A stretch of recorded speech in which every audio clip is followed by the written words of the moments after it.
Hello, friends. Welcome to the Nexus Podcast. I'm your host, James Dice. Each week, I fire questions at the leaders of the smart buildings industry to try to figure out where we're headed and how we can get there faster without all the marketing fluff. I'm pushing my learning to the limit, and I'm so glad to have you here following along. Before we get started, here's a quick note from our sponsor.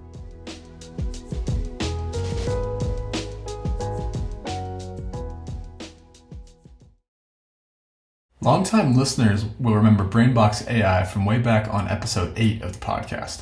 In that episode, we unpacked how BrainBox allows you to add AI, specifically reinforcement learning, to your existing HVAC control system, turning it into a predictive brain that learns precisely how to use less energy and optimize comfort in all building zones at all times. With BrainBox, you can reduce your carbon footprint, lower energy bills, and increase equipment life.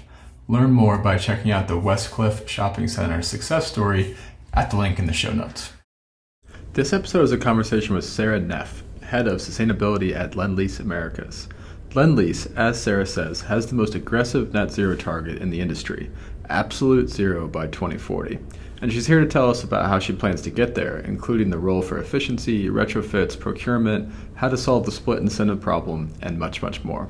Before we jump into the conversation, I wanted to make sure you all know about our new Thought Leader program. Once a month, I'll be co-writing a piece with one of our sponsors. We'll deep dive and make it non-salesy and educational and tell stories that are outside of my core expertise, but hit at other topics in the smart buildings ecosystem. So check the link in the show notes to learn more. And without further ado, please enjoy this episode of the Nexus Podcast with Sara Neff. Welcome to the Nexus Podcast, Sara. Thank you so much for having me. I'm delighted to be here. I'm delighted to have you. Can we start with your background? Can you talk about your educational background and then kind of launch into what got you here to where you're at today? Absolutely, especially because my educational background doesn't make a ton of linear sense. So I'm Sara Neff. I'm head of sustainability at Lendlease in the Americas. And my background, I went to Stanford and I majored in like a human-computer interaction major. It was the .com times. You know, it was everything was wonderful back in the early 2000s before the crash. And so since the .com crash occurred, I spent a lot of my 20s post-college just flailing around.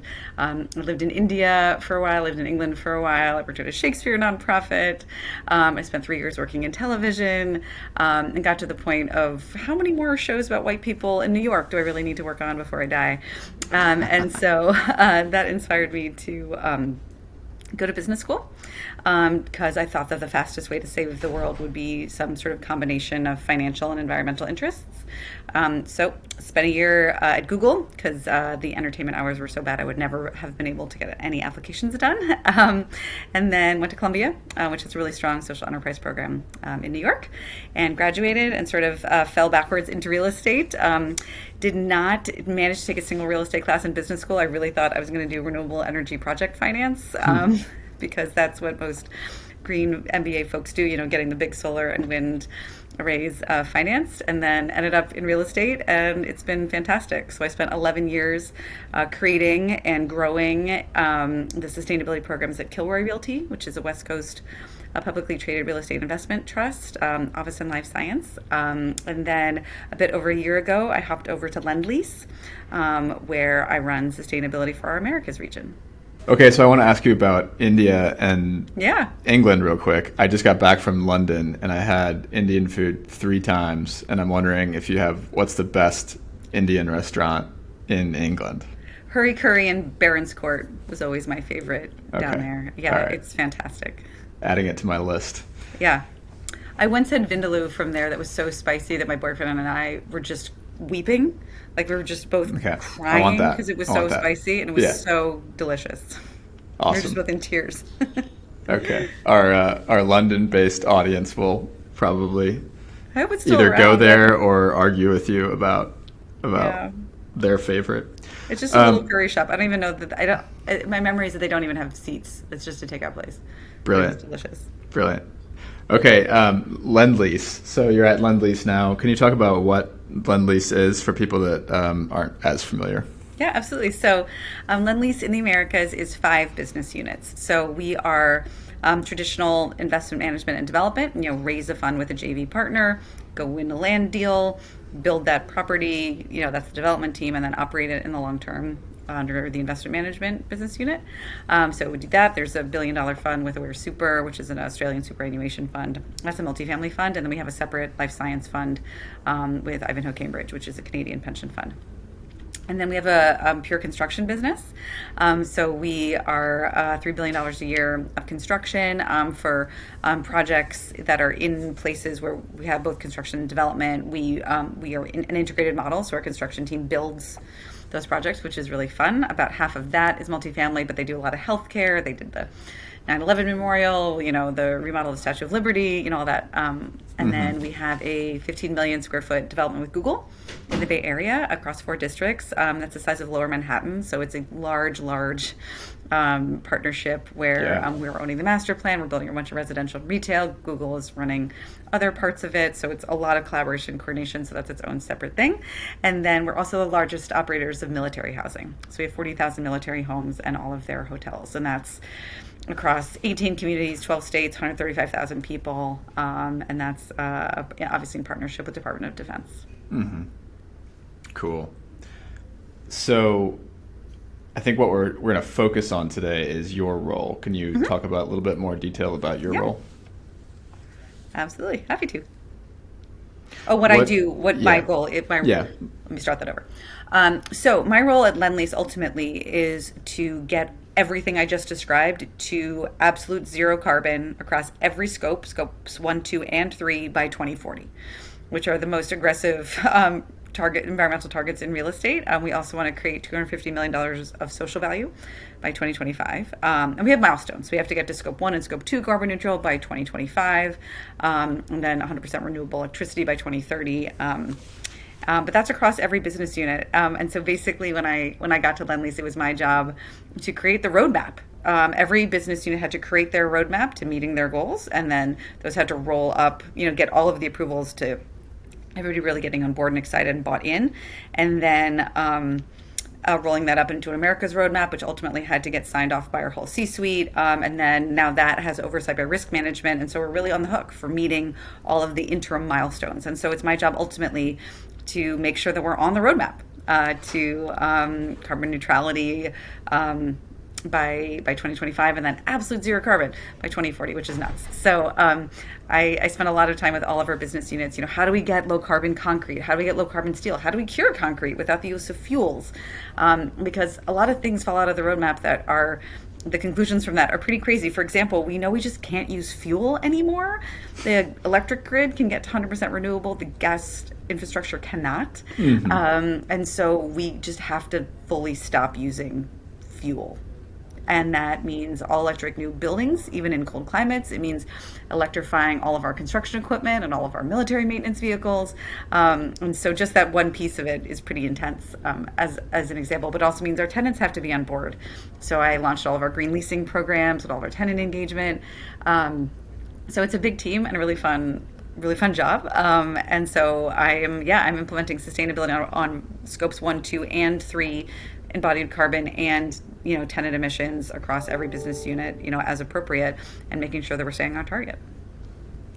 That sounds like you're kind of busy these days. It's fun. I like it. So it sounds like, you guys said you have the most aggressive target in real estate. Do you feel like, what I've noticed is people start to ratchet up their targets or maybe readjust their targets upwards. So the people started out with, we're going to offset 100%, right? And then they've ratcheted up a little bit more. I haven't seen it as much. Usually there's like one press release, but they're not going to do another press release and be like, oh, we've actually increased our target here. Do you feel like other organizations will eventually match what you guys have set the target as, or how do you think that'll work? I would hope so. I think where we are right now is real estate doesn't even understand what scope 3 emissions are. Right. I think a lot of folks are in the very, very early stages of even defining what that inventory is. And we are almost done with that inventory. So We hope to have that published by end of calendar year 2022. So if you're listening to this after that, you should be able to come to our website, and we will have what's in and what's out of our Scope 3. So we've made a commitment without even knowing what it is that we have to deal with, and we aren't allowed to use offsets. So it's pretty crazy. And I will say this: when Kilroy made its commitment to being carbon neutrally operating, so scopes 1 and 2, and that decision was made, that announcement was made in 2018, and that it was going to get done by 2020. That had been the first time that it had been done in real estate, and everybody thought it was fairly nuts at the time. And then before December 31st, 2020, another competitor had come in and said, "Yep, we got there in September," and like a couple others came in, and then we're seeing, and now there's I think nearly 10 or 12, real estate companies that have achieved Scope 1 and Scope 2. So I think it's really important for leaders to show how this is possible. And then a lot of other folks come in. I will say the other thing is that you have to sort of be the change you want to see in real estate. So it's not like we're waiting around until 2039 and wondering why we can't get enough all-electric construction equipment, right? So we've done this study that says, you know what, on current projections, there's not going to be 100% electric construction equipment universally available. Scandinavia has it all day long. We can barely get it anywhere in the States, and unless something rapidly changes. And so now we have to partner with the makers of construction equipment. We have to, join the organization, send the market signals, do the procurement, figure out how you charge them, calling up the fire departments. I mean, this is what I was doing all morning, is how do you get permits for a battery to charge your electric cranes so that you can not use fuels for them, because it doesn't count if you're then using a diesel generator, right? And so I think that companies are often really nervous to, be part of that change, to collaborate with their supply chains. And nobody wants to, not meet their goals. And so, yes, I think some do, but I hope that when we sort of catalyze the market transformation, there'll be enough pressure, frankly, from investors and other folks to set goals and achieve them. Totally. I hope so. Yeah, me too. Okay, so you had this target and you got brought in to say, what's the roadmap to this target? Yep. Can you describe what that sort of, maybe start at the strategy level, like what is the strategy to hitting that target? And then can you maybe describe in broad terms, like what that roadmap is? Absolutely, and we will leave in the comments, a link to the roadmap so anybody can see it. The Americas roadmap is publicly available, as it is for all of our regions. Asia, we'll link to Europe that. And Australia all have theirs as well. Let's start with Scope 1. So Scope 1, right, is fuels and it's refrigerants. We know we have to start using zero emission refrigerants. Again, harder to get in America. Not that they don't exist. You can absolutely cool your building with ammonia, I suppose. I've heard this is possible. I've never seen it done. I know of one dairy farm in upstate New York that uses ammonia. That's the only project I know of. So we have to figure out how to use zero emissions refrigerants. These are better understood in Japan and in Europe than they are here, so we are preparing for them now.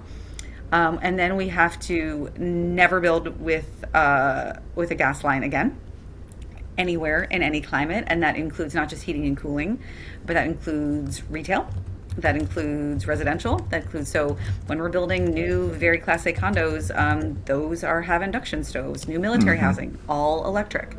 Yes, we do that in the military communities as well. They're absolutely, on the same, they don't get a buy. They're on absolutely the same trajectory as we are. So we can't build with new fuels. Crazier is that we know that we're going to have to start ripping out the gas at some point, in the early 2030s of assets that do have it. Okay. The high-rise multifamily mixed fuel to all-electric retrofit is not for the faint of heart, and we currently don't know how to do it, but we know that's going to be on there as well. We also have to stop curing concrete using fuel at all.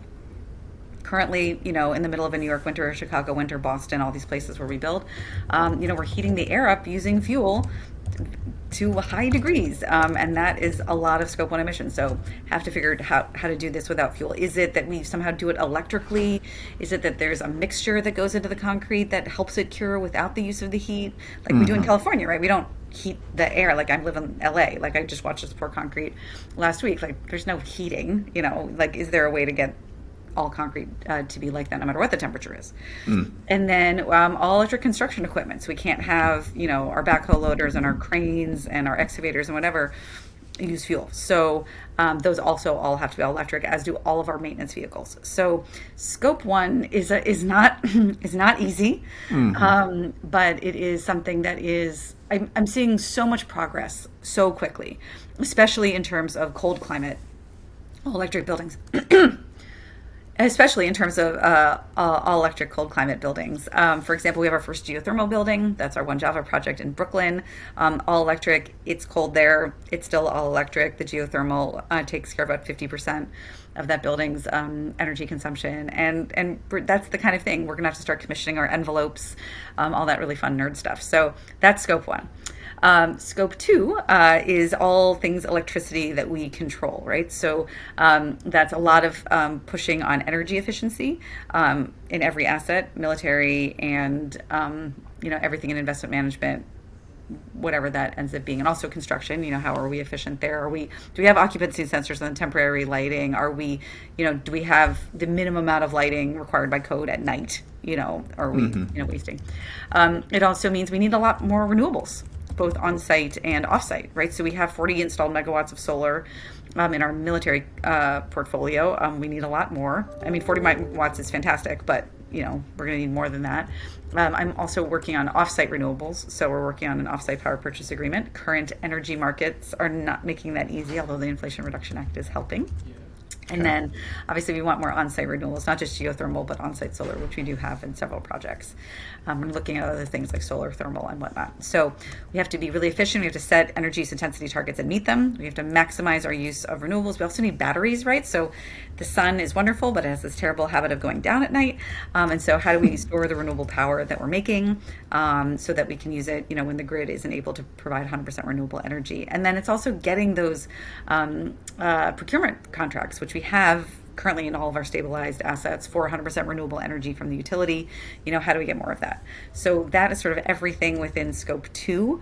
I'm really hoping that I get to close an offsite power purchase agreement deal. I'm having to do all sorts of shenanigans around, how do I hedge the pricing volatility, and can I have a flexible start date, and all this, the energy markets are not easy right now, but that would take care of our scope 2 emissions through 2040, because that would have that additionality that we're looking for. Scope 3 in materials is nuts.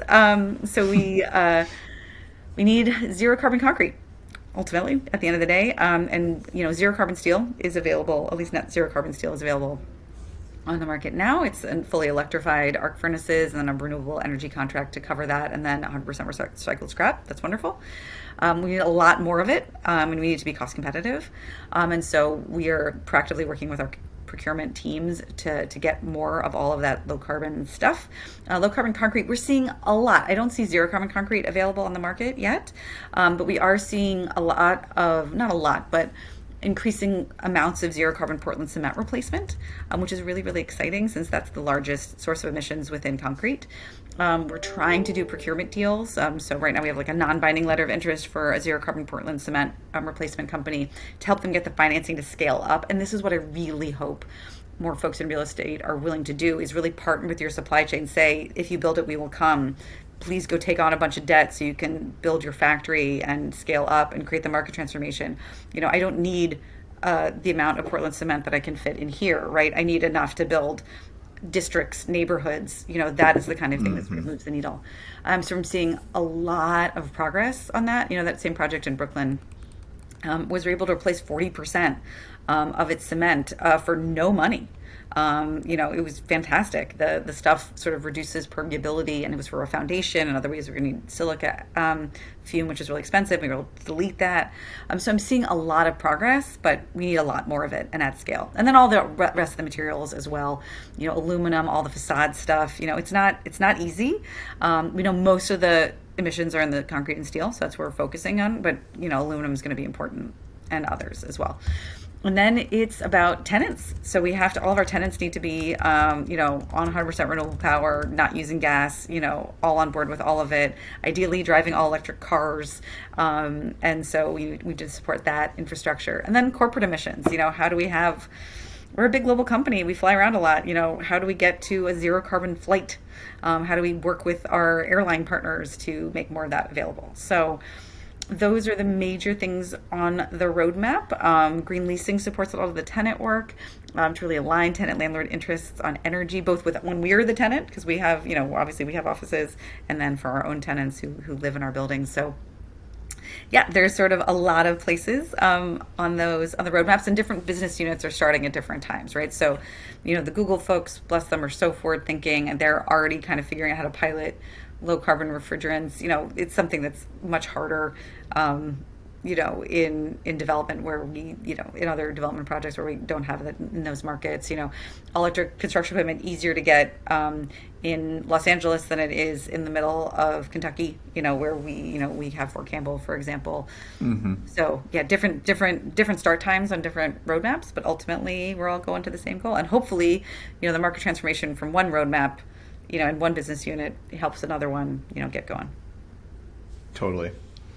You have a lot on your plate. Absolutely.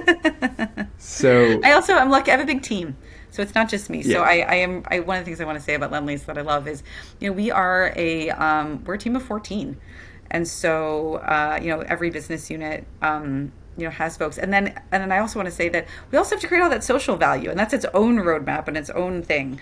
And so we have somebody on my team who just focuses on our foundation work, and it is.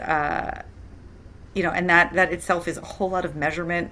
When we donate to this nonprofit versus that nonprofit, what is the social return on investment? And there's a really sort of deep calculus around memorizing that. So creating all the social value is really important. So, for example, one of the things we've learned is that when we actually measure social value impact, that we get, for example, a better return giving like a larger donation to fewer partners versus a smaller amount of money to a lot. And maybe that is intuitive to you. That was not intuitive to me, because then we're sort of able to take advantage of more co-benefits. So we're not just funding your job training program, but also there's some mental health benefits because we're able to sort of offer more robust services.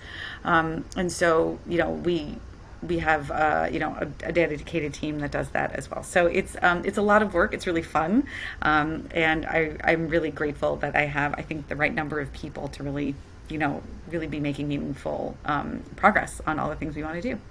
Absolutely. I want to circle back on this bucket there that you talked about that you might label procurement, but I'd love for you to delineate between. So you mentioned on-site renewable procurement, you mentioned off-site power purchase agreements.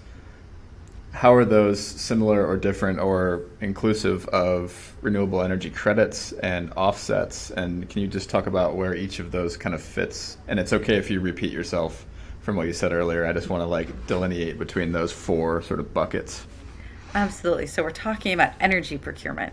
And energy procurement, if you can sort of think of a sort of a line that has increasing amounts of additionality, but also increasing amounts of complexity, it's sort of what that takes. So the easiest thing to do. Can you pause real quick? What's additionality for people that haven't heard that term before? Yes, I'd be happy to explain additionality. Just hold it. I'm coming. Okay.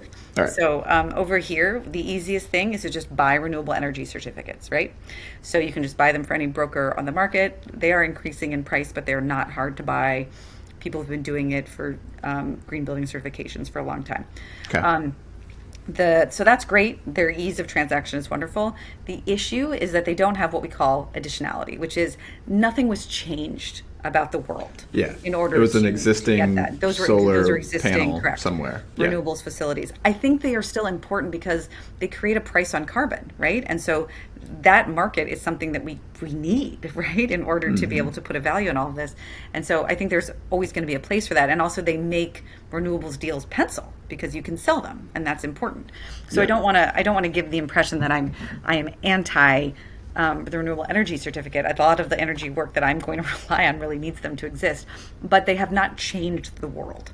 And so because a renewable energy certificate is thrown off by a solar or wind farm or something like that, and then that renewable energy certificate or environmental attribute is sort of split off from the generation of the energy itself, which is sold into the grid, and then this other product, this environmental attribute, can be bought and sold like any commodity. So nothing has sort of changed about the world, and so we're okay using those until 2025, and then, or sorry, through 20. We can meet our 2025 goals of Scope 1 and Scope 2 neutral using renewable energy certificates if we want to, and then by 2030 we have to stop using them, if not earlier. So then the next sort of, to me, easiest is to get your 100% renewable energy from your utility. Right, so certain utilities have them, certain don't. For example, where I'm beaming in from Santa Monica, we are on 100% renewable power tariff through the Clean Power Alliance with the community choice. So that's binding. I had to sign up. In certain places, you pay a little more. I pay a little more in my home, but where we do this in Chicago and Boston, we actually pay less for doing it, for how the energy markets work. Those are longer term, so now we're a little more binding, and those do have some additionality because the utilities do use those monies to then invest in new green projects. So those are a little more. So not available everywhere. Pretty easy to do, but still has a financial obligation to it, and there's some pricing exposure, let's call it, either for good or bad. Within this, even I say more difficult, the next sort of most difficult is the offsite power purchase agreement. So what that is where you are basically being a hedge provider. So you're saying, okay, renewable developer person, please develop your wind farm. You will always get a guaranteed price of power from me. And so if the pricing fluctuates, if prices go above, a price called a strike price that we've negotiated, you're going to cut me checks. But if prices fall below that, I'm cutting you checks. You hope that both of you have guessed correctly that you think you're getting more checks to you than maybe you're giving out. And that's great in the sense that is additional. They will then go build the facility that did not exist before. So you've added that power to the market. There's obviously financial implications, there's tax implications, there's obviously legal implications and whatnot, but it's not on site. So you're not sort of dealing with your building infrastructure. I really like offsite power purchase agreements. I think they're very meaningful and they're at a high scale. On site, renewables tend to be very small, and often I think the juice isn't worth the squeeze. So offsite power purchase agreements are longer. We're talking now 12 to 15 year deals, if not longer than that. So there's a lot more obligation for a company for a much longer period of time. But you have added the power. And I think sort of the most complicated is on-site renewables, which people have done for a long time, but they're hard. You're having to get not just tax and legal and finance on board, but also your building, your insurance and your engineer. Is the solar going to make the roof leak? Is the, when can I do a roof replacement? Asset management has to be involved. The installation of solar is really difficult. I definitely had solar where they caused a fire in the electrical room. At another project, they shut off the water accidentally in a building. I mean, it's not easy to put these things in. I think it's very important and meaningful. And obviously, you have all the additionality there. And then those things throw off renewable energy certificates that you can then sell if you'd like. So those are sort of the most complicated. So within the world of energy procurement, easiest, I think, renewable energy certificates. Hardest, on-site or off-site power purchase agreements. Got it. Okay, so when you then, just in that last example, on-site renewables, you sell the credits, are you then able to then claim your net? How does that work for your net zero or your carbon accounting then when you buy it and then sell the credits? Excellent question. So if you sell your environmental attributes and then you do not replace them with other environmental attributes, you cannot make any environmental claims on them. So a great example for us is our military housing. We don't get the renewable energy certificates from the 40 megawatts of solar. Those go to the Department of Defense. So Lendlease can't make any claims around them. So we have it. We can announce that we have this amount of solar, but we're not using that for any kind of neutrality or anything because we don't have those attributes. So normally what people do, depending on what they're generating, is they do something called renewable energy certificate arbitrage. So they sell their renewable energy certificates, which have a higher value than the cheapest ones on the market. Then they buy that volume cheaply typically Texas wind credits are the cheapest, and they buy that back. So I'll give an example. A good friend for a long time ran the sustainability program for a company that had a lot of buildings in Washington, D.C. Those renewable energy certificates were worth over something like $300 a megawatt hour. The Texas wind renewable energy certificates were like $1 a megawatt hour, right? So you could sell all your $300 a megawatt hour renewable energy certificates and then buy the same volume of Texas wind for $1 and have that arbitrage, keep the revenue stream, and still be able to make the claim. That's usually how people are able to do it. Interesting. What do you think about that practice? I think that is wonderful. Listen, we have to get these deals done. And I want whatever will exist in the market that makes us, that makes the deal viable. So for example, people ask me if I'm like sad that the Department of Defense gets our renewable energy certificates. And the answer is, that's how it got financed, right? Like it wouldn't exist without that part of the equation. And the same thing with the Washington, D.C. example, the sale of those was how those projects got justified. And so to me, as long as you have the right amount of environmental attributes, at the end of the day, you've done the right thing. And so I think that yes, there's some people who only want to retire their renewable energy certificates, and so they don't sell them, they don't do their arbitrage. I think that's wonderful as well. But I think we need more renewable power as fast as we can get it.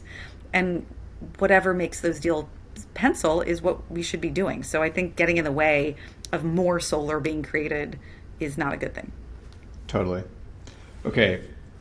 I don't want you to sort of rehash all the different, like the whole spectrum you just went through. Sure.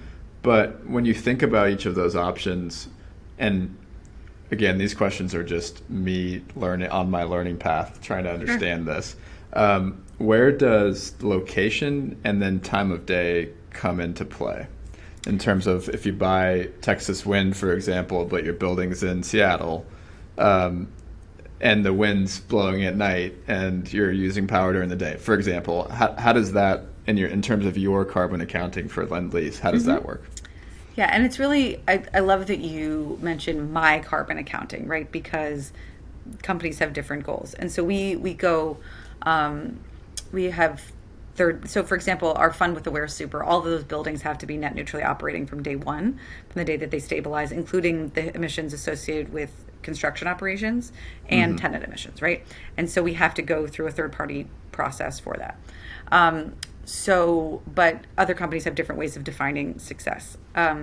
So for us, what happened in the world of, because this happened in very much in like real time when I was doing my first offsite power purchase agreement in 2018, which was that the guidance basically changed, and instead of having to locate your asset in the same utility territory or geographic area as your project, you could put it anywhere in the United States and it would be fine. Let me tell you why I think that's a great thing. So let's take Seattle. I used to have property in Seattle, and now I'm switched companies. Now I don't. But Seattle's great. Seattle is like 80% hydropower, right? They have so much hydro. Well, that's great, except why does it do a particularly lot of good to put more renewables in that area, right? Wouldn't I want to put the renewables like in the Dakotas or in West Virginia in coal country, right? Where I'm actually maybe getting some fossil fuel off the grid. And so I think it's a great thing that we can do these deals where it makes financial sense for us to do them, which is often places that are more carbon intense, depending. Like I'm in California right now. It's a highly regulated market, so it's really hard to do deals here. And second of all, our grid is, depending on where you are in the state, where I am, I think is 45% renewably powered anyway. That's great, right? But like maybe there's places that are where it's more meaningful, where that Totally. standard is less. So I'm happy that we have the geographic freedom. Again, we need more renewables. We know we need a lot more. We don't want to get in the way of these deals being done. And so I think that geographic freedom is really important. In terms of like the sun goes down or what's happening at night, Lendlease doesn't have a 24/7 carbon-free energy goal, but Google, who is our partner and that big development project, does. And so for them, it is important to know what the grid mix is at any one time, and to make sure you have the right number of batteries and are generating enough during the day and storing it that you can then deal with the grid when it's less clean. So, so then all of a sudden those kind of calculations that you're talking about become really, really important. And you have to have storage to meet that. And so yes, we do have storage. I did a lot of storage deals in my last company. I'm trying to figure out how to do more here. Right now, our storage really focused on, like I said, is the construction equipment.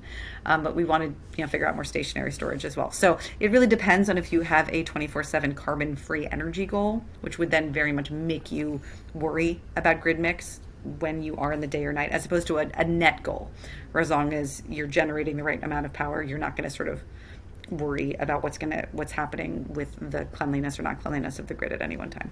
And net goals are happening like on an annual basis. Yeah, basically. typically. Okay, got it. Okay, all right. So I feel like I'm like following you. Then where do offsets fit into that whole mix? So offsets refer to natural gas. So renewable energy certificates address electricity consumption. Carbon offsets address fuels. Okay. Offsets are a much more difficult space, frankly. So a renewable energy certificate, as long as it's Green E certified, these are non-controversial. Like you can point to the solar, when you buy the certificate, you know exactly where it came from. You can Google Earth the picture of the wind farm, the solar farm. It's there, it's generating. There's no sort of concern, at least none that I've ever heard in my career, about sort of the veracity of those claims. Carbon offsets are rough. So we purchase them to deal with our fuels consumption. And we are going to have to do that for a long time because getting to zero fuel is hard. Now, I don't think that the Google project will ever have to buy an offset because they don't have any gas. My community's business, my military communities are going to, have to, be on offsets for a time. And I just want to be very clear that those offsets are purchased by Lendlease Corporate, not something the Department of Defense does. I do not want to imply things in that relationship that don't exist. We love DoD as a partner. So we have to have some offsetting, for a while. There's basically two kinds of offsets. There are avoidance offsets and there are removal offsets. And so avoidance offsets are things like I drive an electric car in California. When I plug in that car, that charging station is eligible for LCSF, low carbon fuel standards credits. So because I am driving not a gas car, an electric car, I've avoided the emissions, right, that would have been generated if I had been driving a gas car. And then there's some carbon credits that come through that. That's great, but to really resolve climate change, we're going to have to remove carbon from the atmosphere. That's harder. It's more expensive. But so Lendlease has, at some point, will move away from avoidance offset into removal offsets. Currently, the best way to remove carbon from the atmosphere is a tree. Trees are complicated things. They're wonderful, beautiful, complicated things. It is really hard to do all the claims verification around the amount of carbon a tree has taken out of the atmosphere. Things get really complicated really quickly. So for example, a mature forest is storing a lot of carbon, but it's not removing much new carbon, right? But you don't want to clear cut that forest and then plant a bunch of new trees, right? You don't want to create perverse incentives. And so offsets are complicated. We only want the highest standard certified offsets, which are VCU is one, Vera is another, and that's what we use for third-party assurance, but it's still a very fraught area, and so we would like to move away from having to purchase offsets as fast as we can, with the knowledge that there will be some residual purchasing that we will do in the highest quality way that we can think of to do it, and then moving away from avoidance offsets on some time frame. Got it. Yeah, that's really interesting thinking about removing or getting into the removal space. Like carbon capture, right? That's what that is removal. It's good stuff. Because I run.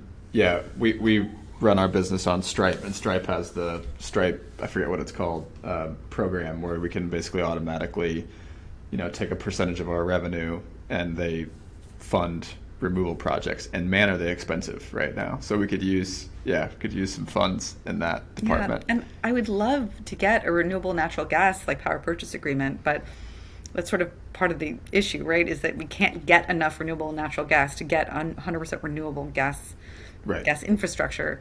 And those things are Oh, I mean, almost, I'm trying to do the math in my head, like over 20x the cost Mm-hmm. of a VCU certified carbon offset right now. I mean, it's hard to justify an RNG Totally. deal right now, at least on a financial basis. Let's pause here for one more quick word from our sponsor, and then we'll get back to the show. I want to remind all of you about the Building Analytics Comparison Guide, which was a collaboration between us at Nexus Labs and the team at Clockworks Analytics. It's used by industry-leading facilities teams and service provider organizations to make the jump from building automation system alarms to prioritized and proactive maintenance using fault detection and diagnostic software. In the guide, we show how there are actually two kinds of fault detection diagnostic software, those that stop at the first D, detection, and those that go all the way to diagnostics. And this guide tells the story of the second D and why it's so important. So get the guide at the link in the show notes. Thank you for explaining all of those different categories, because Sure. I feel like it can happen a lot more for a lot of more people in the industry to like have someone like you explain this. So we'll probably take this piece of the podcast and like cut it up and just say like, are you just starting out on your journey here? Like, listen to Sarah talk about this. Your audience is welcome to listen to it. I also would really highly recommend looking at the resources published both by the Rocky Mountain Institute and the Renewable Energy Buyers Alliance, REBA. So a lot of what I have just said you can get, I'm sure, better explained through both of those organizations, this is what, a portion of RMI, and this is a lot of what REBA does, is try to make energy procurement less of a scary unknown place. Absolutely. Okay, let's talk about something this audience is probably more expert in. So can you talk about where energy efficiency and sort of deep energy retrofits fit within this roadmap alongside all these other options? Yes. So the short answer to your question is a lot of that's really focused on military housing, because that's our existing buildings, because currently the only buildings that are in our investment management platform are those we built ourselves. So those are, I'm not going to say that they're perfect, but they are really new and very, very efficient and very high performing. Okay. We are going to eventually have to get rid of all the gas, which is scary, but for some of them, not all. But they are very, very efficiently running.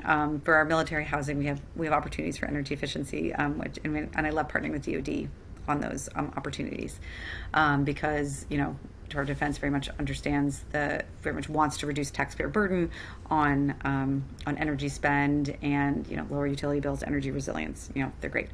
So the state of play in energy efficiency sort of used to be the only thing we talked about in the world of sustainability, and now I don't hear it talked about so much anymore as we focus on carbon and big renewables and whatnot. Energy efficiency really, really is important. I was just on a call this morning about Local Law 97 in New York, which is the most aggressive climate legislation around the built environment that there is in the world in any city, and buildings, it's hard for them to comply with it, and they really, really need to be very, very energy efficient to do that. So energy efficiency looks like a lot of different things. It looks like, obviously, the most efficient HVAC equipment you can get. It looks like an efficient envelope. So is that window film? Are we recommissioning the envelope? Are we doing spray foam to, be able to get more, cooling mass? In a building. It's also a lot of engagement around plug loads. How do you get your tenants to use less power? And yes, efficient lighting and all the rest of it. So that's all really important, but I've just described a bunch of stuff for the most part.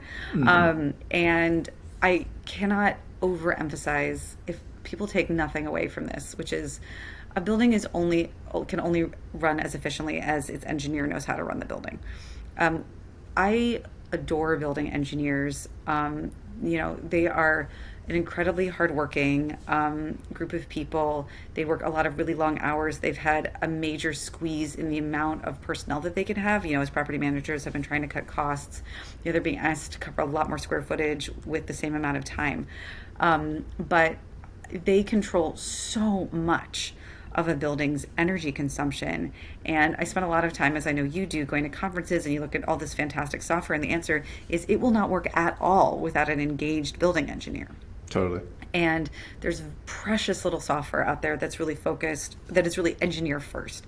So I'll tell you a story. So at my last job, I worked out of our corporate headquarters, which is in LA.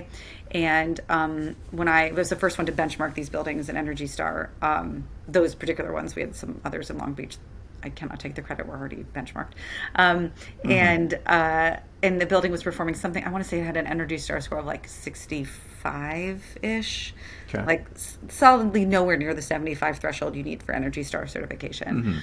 But I had come in, I'd been hired to sort of deal with this efficiency budget that nobody had the time to spend. And so I got the lighting retrofit done.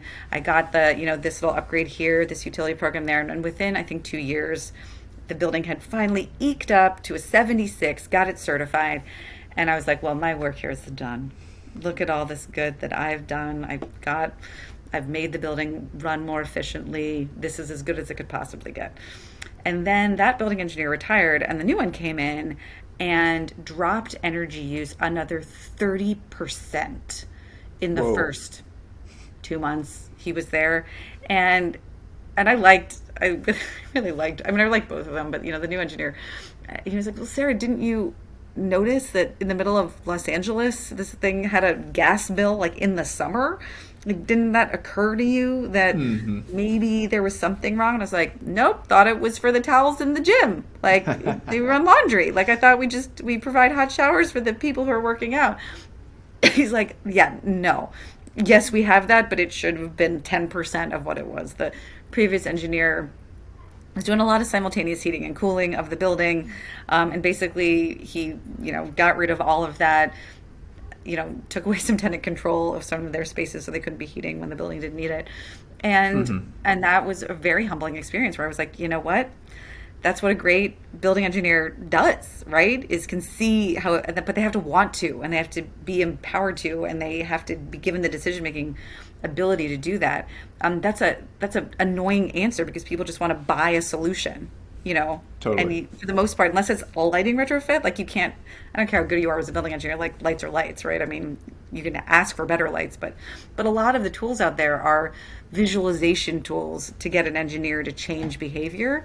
And it's like the difference between if I want a house, getting a house versus just being given a hammer. Like the hammer is a tool I need to build the house. I really do need this hammer. But if I do not know how to use this hammer, or I don't care, or I don't really want the house anyway, the hammer's just going to sit there unused in a tool shed, right?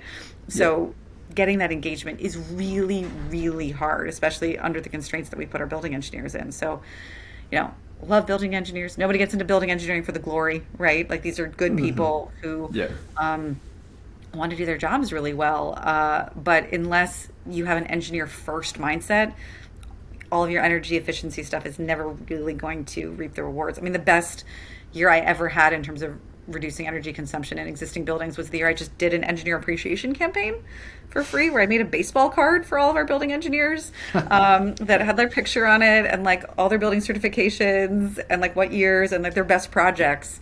And I was getting emails like, Sarah, you appreciate me more than my wife. Like, I'm so happy that I'm working at a company that really understands what we do. And we like blew past my energy reduction target by like almost double. Like I think I wanted 2%. I got, which I know 2% doesn't sound like much, but in a really efficient portfolio is actually a lot, especially when half the buildings are triple net and we don't control the energy use there. So I need the ones we do control to be really good. We were like 4.5% or something that year because the engineers were excited and they wanted to do more. And they were great. And we didn't see those savings erode. And so energy efficiency, really, really important, but usually misses the largest part of the equation. Totally. So, okay, we've talked about efficiency, electrification, refrigerants, offsets, RECs, offsite PPAs, on-site renewables. How do you, as the person that's managing this program, sort of quantify this and see where you're going, see where you're at today compared to where you want to get in 2040? Like, how does that carbon accounting work for you? Is it a bunch of spreadsheets? Do you have software for this? Like, how are you doing this? Yeah, we have software, and so I'm lucky because we have a team in Sydney who sort of are the management part of sustainability, and they are really, really helpful with helping us understand what our numbers are, what our carbon budgets are. One of the things we haven't talked about is sort of the governance of sustainability. But, for example, FY23, which we are in right now because we're on a fiscal year, is the first year that our executive compensation is tied to our carbon budget. So, like, if we don't meet our targets, like the CEO gets paid less. And they all voted for it. She knows. So we have an internal system that tracks all of this stuff. And then there's a lot of analytics that goes into it. I have an analyst on my team, and I do not know how we would function. I do know how we would function without one, because when I showed up, we didn't have one. Everything was a disaster in terms of how am I tracking what, how is this all going? How am I doing this report? Because we're audited by KPMG. We do the Global Real Estate Sustainability Benchmark GRESB. I mean, our data gets sliced and diced in so many ways, and we have to have it, and we have to know how many RECs we're buying and how many offsets we're buying. And we don't know, and how much power for the offsite PPA we need. And without great data, we don't have any of that. Data is this constant, just thorn in the side of everybody who wants to do sustainability, because it is so much time. And data takes love. At the end of the day, it takes manpower. There is just a level at which you can automate a lot of it, but unless there are humans making sure that it's accurate, things just are going to go wrong. And any software that says, after this, you won't need to QA your data anymore, it is just going to be the mistakes are harder to find, frankly. Totally. Where do you see, so you guys have an amazing leader yourself leading the group. You have 14 people on the team. You have resources. You have the people in Sydney, right?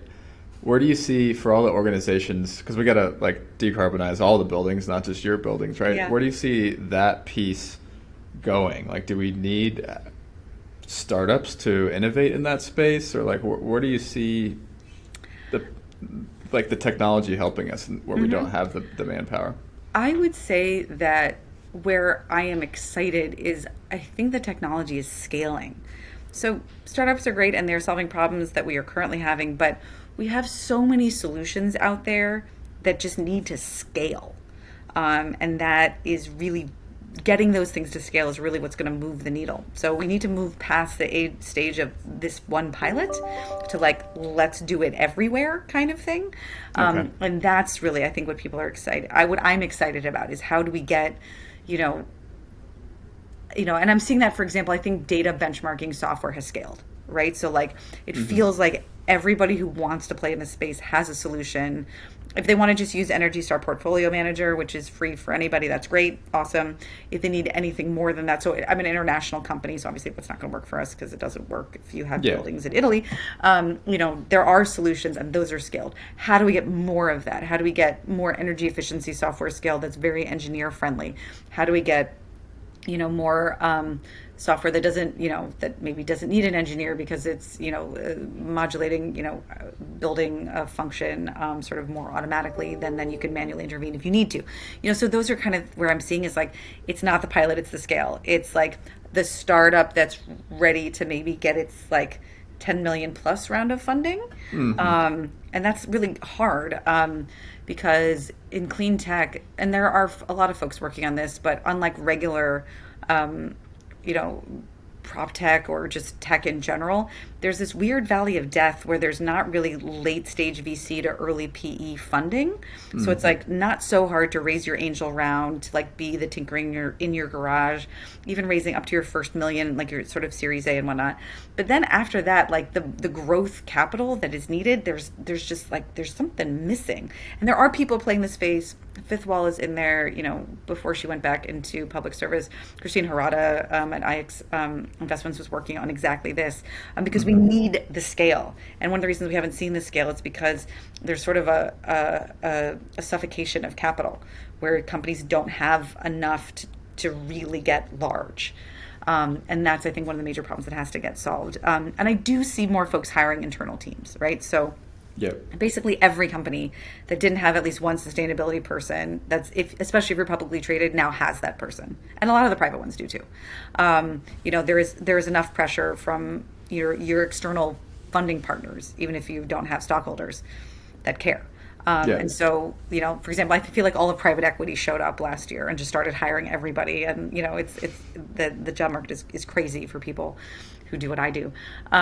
So I do see that changing right now. There's a deep demand for talent. I think companies are recognizing that, but it's not just your first person, right? Your first person is dealing with data and reporting because those are the most pressing needs, is to satisfy investors and deal with your SEC disclosures. But it's like the third and fourth people who are actually able to implement and get the job done. We are seeing more people do that, but it's not as fast as I'd like it to be. Totally.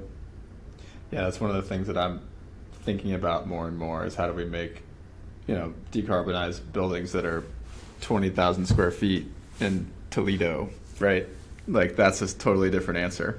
It is a totally different answer, but people know the answer. It's just unpleasant. So one of my favorite companies, who I'll just shout out to them, they're called Third Act. This is their bread and butter, is the Class B and C stuff, right? In their, but it's a totally different way of reaching their constituents, right? They're reaching their customers. Totally. Like, it's not these, go to a conference and hear about a program. If you are a mom and pop owner of a nail salon, you're not going to a conference to learn about your life. It just doesn't. No, you're not engaged with like the utility rebate, what part of the website, and so it's a lot more direct contact with them. To get in there. And the nice things, those buildings are actually like, the nice things about your 20,000 square foot thing in Toledo is that it probably doesn't have a very complicated system, right? Like, ultimately, it's actually not that hard to make it a lot more energy efficient. And so, but they're not going to have any funding upfront to do any of this, right? So you need a completely different financing model and a completely different model of reaching those folks. Once they do that and they are talking to them directly, they actually do get a really high response rate. And so, it's a kind of are you willing to get your hands dirty and do this? So there are folks that do this and successfully. But I will say, I love her company and I wish she had more competitors. Not enough people kind of want to play in the, I think, what is it? Something like 50% or more of all of our real estate is exactly that stuff you were talking about and smaller. I know very few companies that are focused on it. It's called Third Act. Third Act, yeah, run by a woman named Diane Schrader. We'll check that out.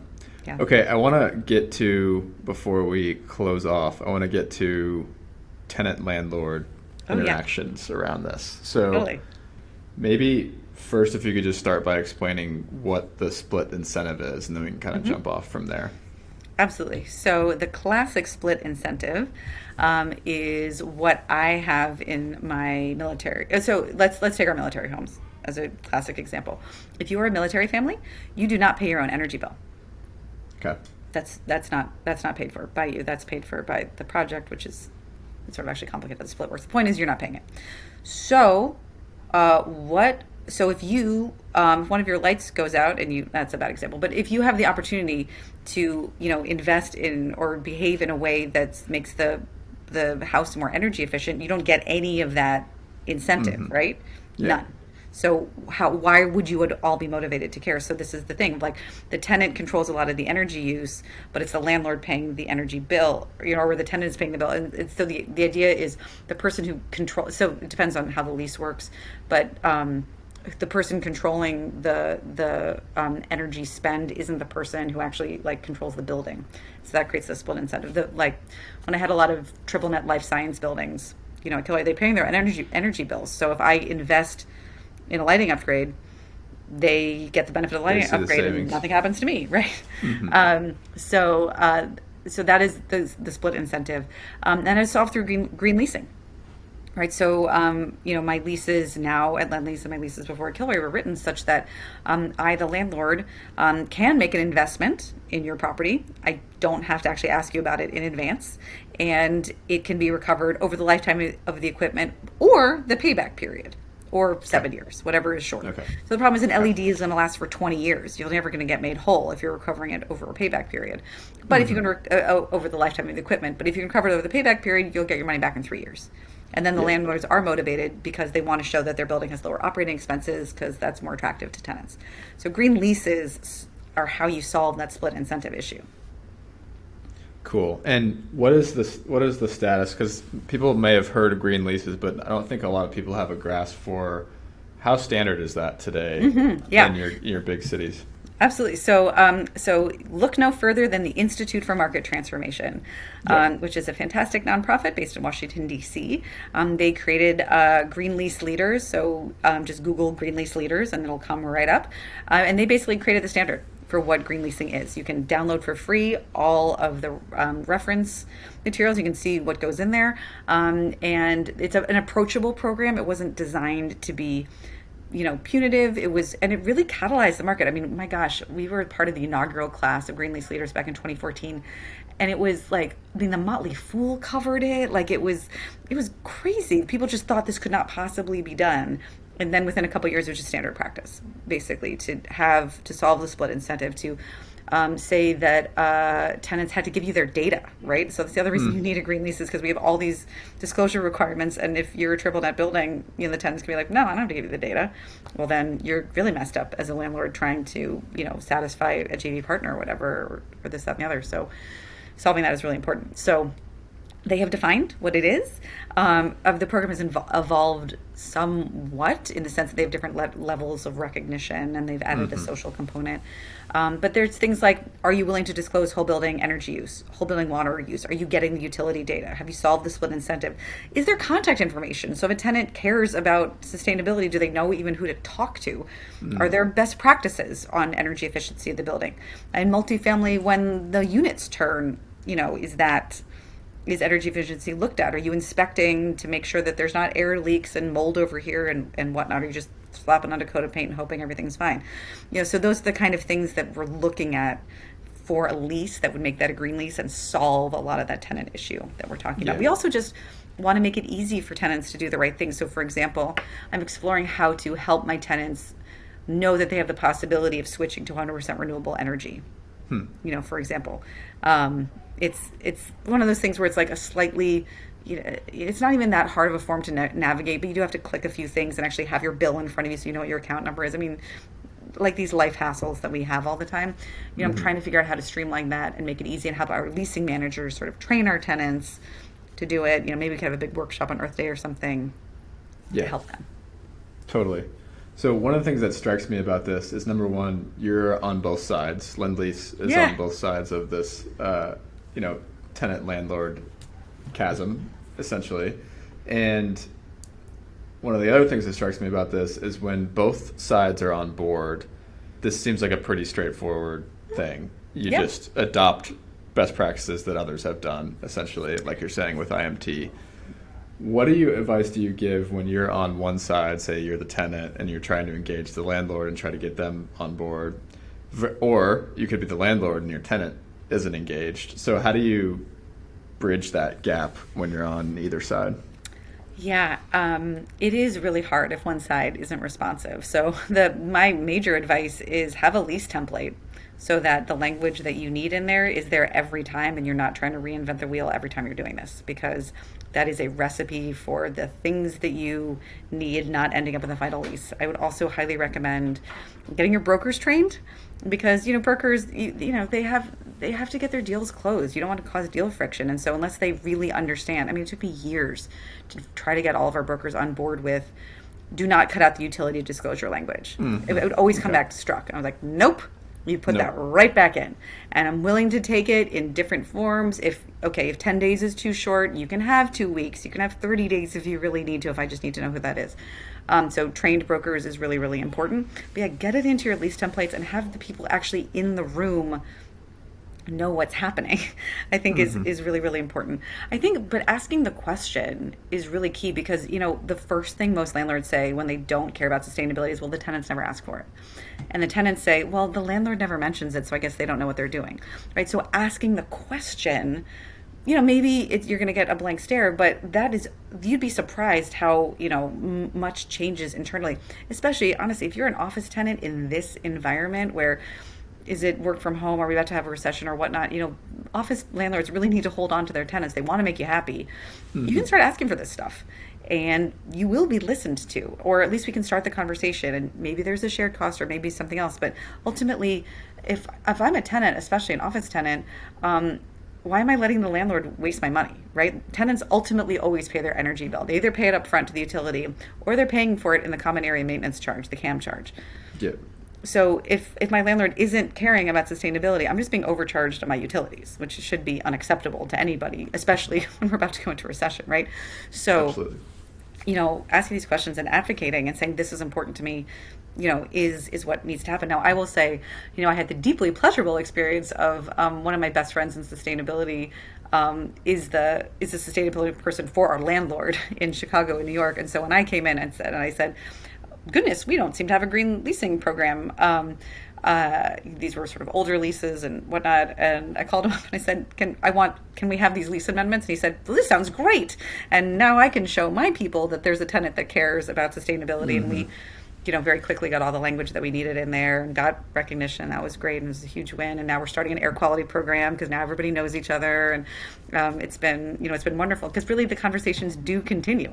So once we started with the leasing, then that sort of opened up all the dialogue about other things that we think is important. Brilliant. Yeah, and I've heard this from a lot of landlords recently, where it seems like they're having tenants come to them and say, what are you guys doing for sharing data? What are you guys doing for indoor air quality tracking? What are you guys doing for metering? Like, it seems like there's like a what are you doing for X conversation happening industry-wide right now. And it is so long overdue. I mean, I had a whole TEDx talk about this where it was just like, if everybody could just ask for the Energy Star score of their building and how many parts per billion of CO2 there is, we would change the world very quickly, right? Like, we just need to make these demands of our buildings. You should know what the air in your house is that you're breathing. You should know what it's like in your office. And you should ask for it to be optimal for your health and productivity. And you shouldn't just allow your building to waste a bunch of your money, ultimately, one way or the other. You're paying for it. In its utilities, and asking the question is how we get this done. So it's been a long time coming, but I am seeing sort of the bright spots. Totally. Well, that's a good place to end off, Sarah. Let's go with my last question here, which is what podcasts or books have had a major impact on you lately? And it could be personally or professionally, or documentaries or movies. I think I said Dune one time had a big impact on me. So it doesn't have to be a book or a podcast. Oh, sure. Let me think. One of the books that's been affecting me lately is a book called California Burning by Catherine Blunt, who is a Wall Street Journal reporter, and it's about the bankruptcy of PG&E. And I've been a long time Californian, and for the last since 2010, I've worked for a company that has owned property in PG&E territory, Pacific Gas and Electric.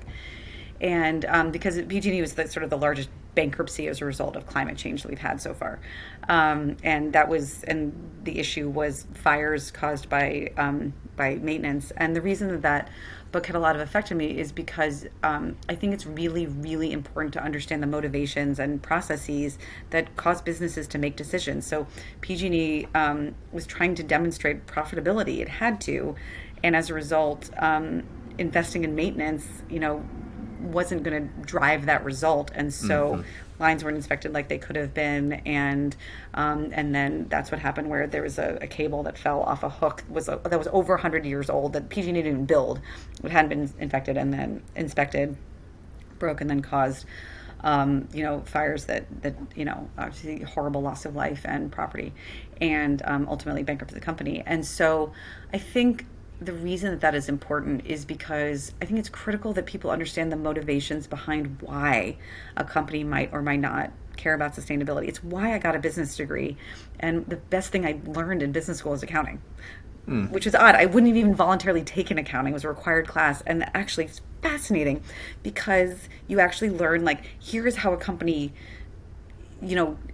here is what defines a company doing well or not is in the accounting. And if there is not an account for a thing, like contribution to climate change or how likely we are to get sued or whatever, then it just doesn't matter. It doesn't exist. And this is how companies get motivated to act in one way or another. And so PG&E was motivated to act in a way that didn't, that wasn't maintenance focused. And I will say that the current CEO of PG&E, I think required everybody, I don't know if everybody at the entire company, but everybody in management to read the book. Okay, good. That's good. Took it really seriously. And you're talking about creating this change. And so the other reason this book had a lot of meaning is because we have the ability to change companies, and sort of seeing what has happened both to them and to Other companies, people are reading it, and how are we going to get our utilities to be safer? I mean, not to end on a downer note, but in California, all the energy efficiency work I've ever done has basically been erased by the fires we have here, right? And all those emissions that are going up, to our forestry discussion earlier. And it is heartening to me that we are seeing that change. And we're seeing changes in the way companies run. And I think of, how is our accounting changing how companies think? That's why I'm really excited about the SEC disclosures, because I think it's going to force companies to make this part of their accounting. And I think we're going to see a lot of change. So yes, California Burning, recommended All it right. by Catherine. I'm actually in chapter 2 of the book right now. Oh, really? Excellent. Yeah, I heard about it from Ben Myers, who we're probably mutually connected with. He was finishing the book a few weeks ago when I was having coffee with him. And shout out to Ben. He's probably going to listen to this episode. Thanks, Ben. But yeah, that book seems to be making its rounds. Yeah. So I look forward to continuing to read it. Well, cool. Sara, this has been awesome. It's great to connect with you. Thanks for your continued leadership on all of these topics. Thank you so much. And thank you so much for having me. All right, friends, thanks for listening to this episode of the Nexus Podcast. For more episodes like this and to get the weekly Nexus newsletter, which, by the way, readers have said is the best way to stay up to date on the future of the smart buildings industry, please subscribe at nexuslabs.online. You can find the show notes for this conversation there as well. Have a great day.